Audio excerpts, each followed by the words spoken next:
My name is Kevin Petracek. I'm an attorney with the law firm of Harmon and Easterday in Overland Park, Kansas.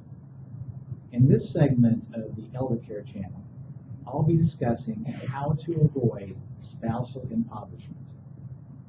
We are often asked by married couples to help them apply for Medicaid when only one of them needs to enter a nursing home.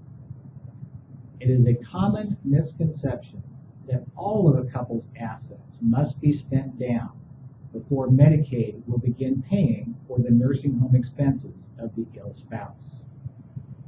In many cases, the spouse remaining at home is able to protect a significant portion of the income and resources that the couple has accumulated over the years. This means the spouse needing care can receive Medicaid sooner, while the healthier spouse still living at home won't be reduced to poverty. It may be necessary to transfer some assets from the institutionalized spouse to sole ownership of the at-home spouse, but these transfers can be challenging. So it may be advisable to use an attorney to help prepare the legal documents required for these transfers. Some assets are considered to be exempt under Medicaid in certain circumstances.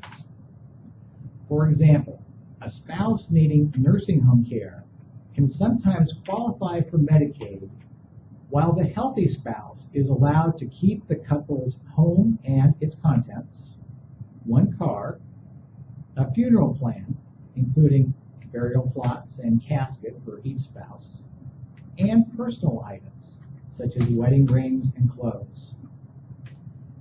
In some cases, it is even possible for the healthy spouse to keep the assets of an ongoing business. Finally, the healthier spouse can keep additional non-exempt resources with a total value of at least $23,000 and sometimes as much as $117,000. These numbers vary depending on your particular circumstances, and they usually increase a little bit each year due to cost of living adjustments.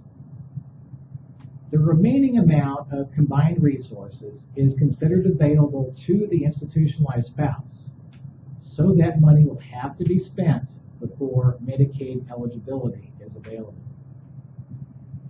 Once an ill spouse qualifies for Medicaid, the healthy spouse will not be required to contribute any of her own income toward the cost of care for the ill spouse.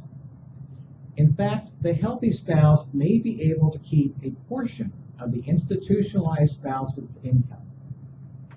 Again, this amount depends on your specific financial situation, but often the healthy spouse can keep approximately $2,000 per month of the total income of both spouses. Plus, if there are shelter expenses, such as rent, mortgage interest, real estate taxes, and insurance, you may be entitled to an allowance of as much as $3,000 per month to cover these types of expenses. Also, a special monthly allowance is available for any dependent family members living with the at-home spouse. As mentioned earlier, it may be advisable to seek the assistance of an attorney who is experienced in the Medicaid application process. If a couple's assets are not divided in compliance with the state regulations, the state agency can disqualify the applicant from Medicaid for up to 5 years.